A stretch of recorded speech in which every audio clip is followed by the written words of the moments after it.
Hello, turma 201. Are you okay? Bem, hoje nós vamos falar sobre voz passiva, ok? E qual é a formação e uso? A voz passiva, ela é formada com o verbo to be, no mesmo tempo e na mesma forma do verbo na voz ativa. Então, seguido do particípio passado do verbo. E ela é usada como se pretende destacar quem recebe os efeitos da ação. E o objeto do verbo na voz ativa e não quem pratica essa ação. O objeto da ativa ganha destaque como sujeito da passiva, indo para o início da frase. Ok?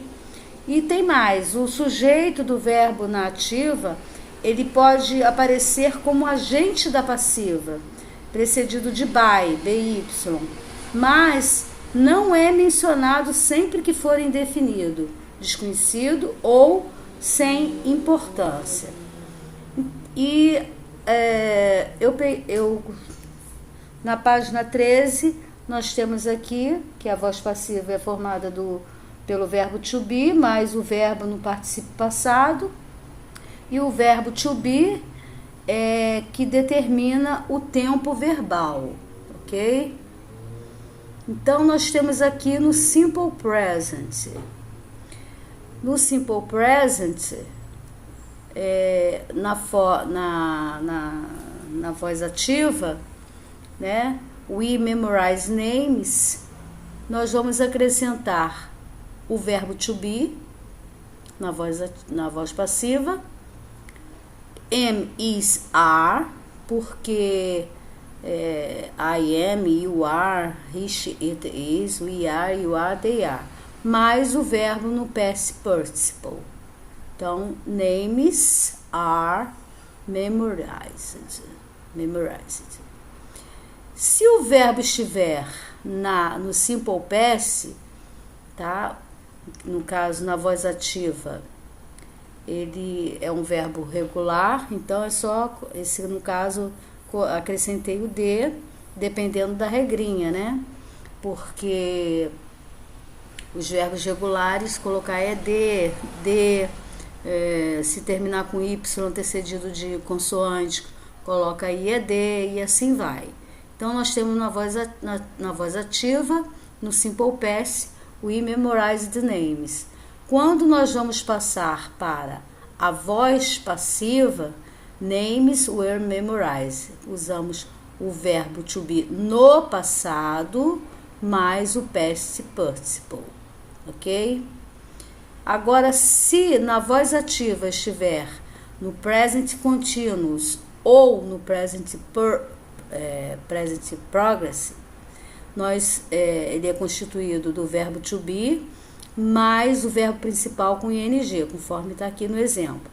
Quando nós vamos passar para a voz passiva, nós usamos o verbo to be mais been mais o verbo no past participle, ok? Agora, no past continuous. O past continuous na voz ativa, ele é constituído do verbo to be, no passado, was, were, mais e o verbo principal com ing. Quando vamos passar para a voz passiva, nós usamos o verbo to be no passado, mais been mais o past participle, right? Então, temos que saber bem os tempos verbais.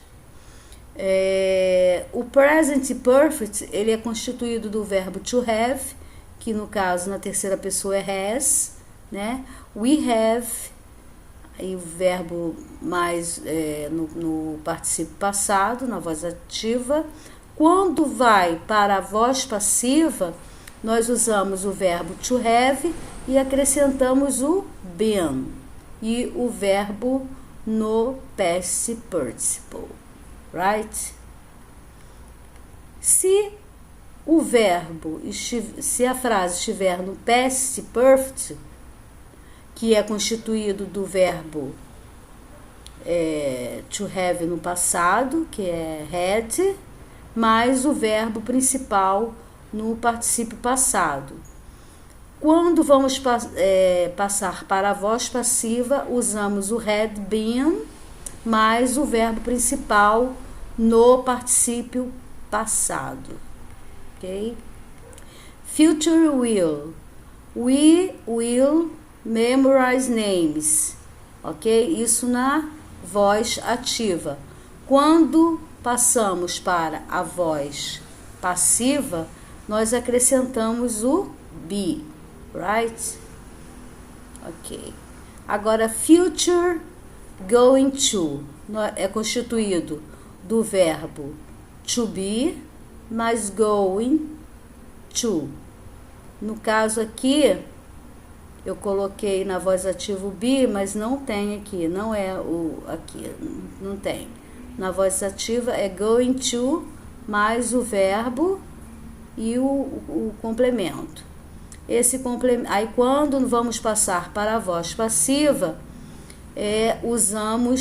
acrescentamos o be, tá? Going to be mais o verbo no past participle, right? Temos também o modal verbs, no caso must, can, could, should, may, might, be, mais o past participle. Na voz ativa, we can memorize names.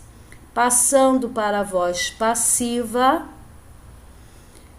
acrescentamos o be, mais o verbo no particípio passado, certo?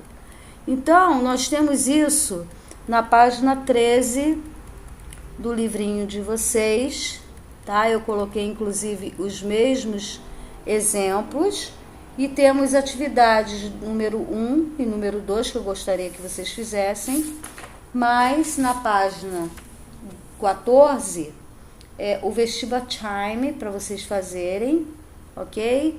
Eu espero que vocês tenham entendido e até a próxima.